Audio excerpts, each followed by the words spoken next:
Programa espacial, muitas vezes o pessoal pergunta, para que serve isso? Está investindo dinheiro em programa espacial? Né? Tanta gente morrendo de fome, né? E vocês querendo mandando foguete para o espaço, né? E olha, tem muita aplicação, porque não, o que a gente chama de aplicação direta do programa, quando a gente lança um satélite, por exemplo, que está lá fazendo a melhoria da agricultura, né?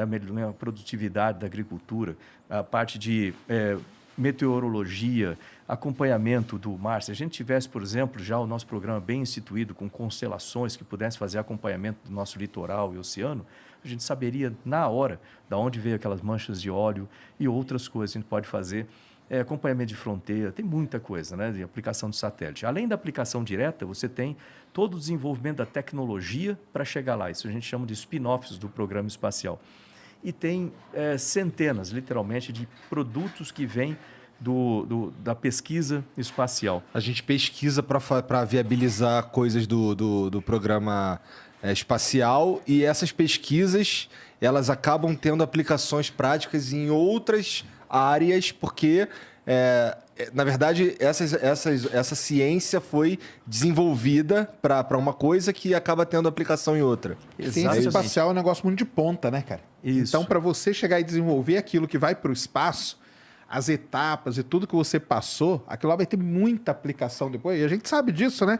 Pô. Então, na medicina, por exemplo, o Hubble, né, que é um telescópio espacial, a câmera dele lá, o desenvolvimento dela ajudou a desenvolver o que hoje é usado para fazer o exame de mamografia, por exemplo, entendeu? Assim, você vai, uma coisa não tem nada a ver com a outra. Parece que não. Parece que não, mas para chegar naquele topo que é o desenvolvimento espacial, toda aquela tecnologia ela pode ser aproveitada, né? Muito maneiro. É um monte de... Você vai desde coisas simples e usuais, como a gente fala, de velcro, até medidores de temperatura que coloca na orelha ou no dedo, fora coisas que a gente usa no dia. Por exemplo, o pessoal está assistindo a gente aqui agora, provavelmente através de um satélite e GPS, quem consegue navegar com mapa? Lembra daquele Guia São Guia Paulo? de ruas. Aquele negócio enorme. Hoje não, GPS faz tudo. E assim vai, tem muita aplicação. O espaço, e aí que a gente chama de aplicações do espaço, onde está a maior parte dos recursos, vamos dizer assim, se a pessoa quiser ter profit, quiser ter lucro usando o espaço, são as aplicações. A gente coloca o foguete para levar os satélites lá e depois como usar esse equipamento todo é onde entra as vantagens de produzir emprego, produzir diversos produtos, serviços, né, satelitais, etc. Isso aí eu acho até legal para esclarecer para o pessoal que está vendo, cara, para quem não está ligado nessa área, né? Porque, assim, quando a gente fala, às vezes, de espaço e tal, às vezes o pessoal pensa só no foguete, né? Tipo, no veículo lançador. Isso. No foguete que você vai lançar. Mas não é só isso. Você tem todo o desenvolvimento até do satélite e fora todas essas empresas hoje que gira hoje no Brasil, ali em São José dos Campos tem várias, né? Muitas. Eu trouxe umas aqui para conversar aqui no Ciência Sem Fim, que o pessoal, eles desenvolvem os serviços. Então, são softwares, são aplicativos que podem usar em diferentes áreas com coisas que já estão no espaço ou que vão ser lançadas.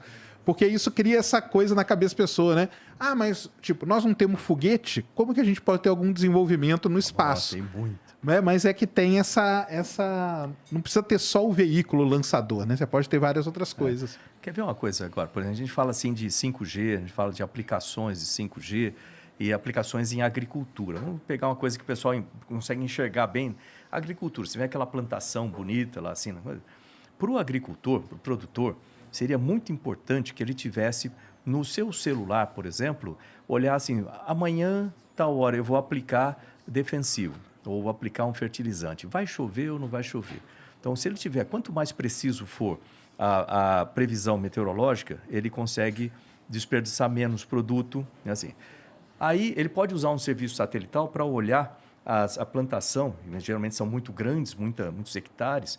Olha, ali está começando a aparecer uma certa praga, porque a gente consegue, dependendo do espectro que você utiliza, você consegue determinar, olha, aqui tem praga, aqui não, então você precisa aplicar mais ali, mais cá. Ele pode ter sensores espalhados no chão, né, que consigam ler a qualidade do solo, a umidade, etc., e aplicar água e fertilizantes defensivos. Na medida certa. Sim, com precisão. E quando tem o 5G junto, né, com todo esse sistema, os tratores que operam automaticamente, ele consegue fazer todo esse gerenciamento com a maior precisão, economizando água, economizando defensivo, economizando fertilizantes, tem uma produção lá em cima, com um controle tudo na mão dele, entendeu? E a tecnologia, usando tecnologia espacial para a agricultura. Entendi. Colheitadeiras hoje, elas andam, cara, tudo com GPS. Para poder otimizar a maneira como elas vão fazer todo o percurso ali, é tudo otimizado por GPS. Aí você soma isso aí com internet das coisas e inteligência artificial, você fica com um pacote muito poderoso. Tem máquina hoje que, utilizando internet das coisas, toda essa coordenação com GPS e inteligência artificial, ela passa, por exemplo, no meio de uma plantação de laranja, ela vai fazendo colheita ou vai aplicando alguma coisa e vai lendo quantas laranjas tem, quais elas estão maduras, não estão maduras, e tudo isso ela faz automaticamente, faz a contagem toda. O controle que hoje o produtor pode ter utilizando tecnologia é muito maior. E, logicamente, que a produção eleva no mesmo terreno.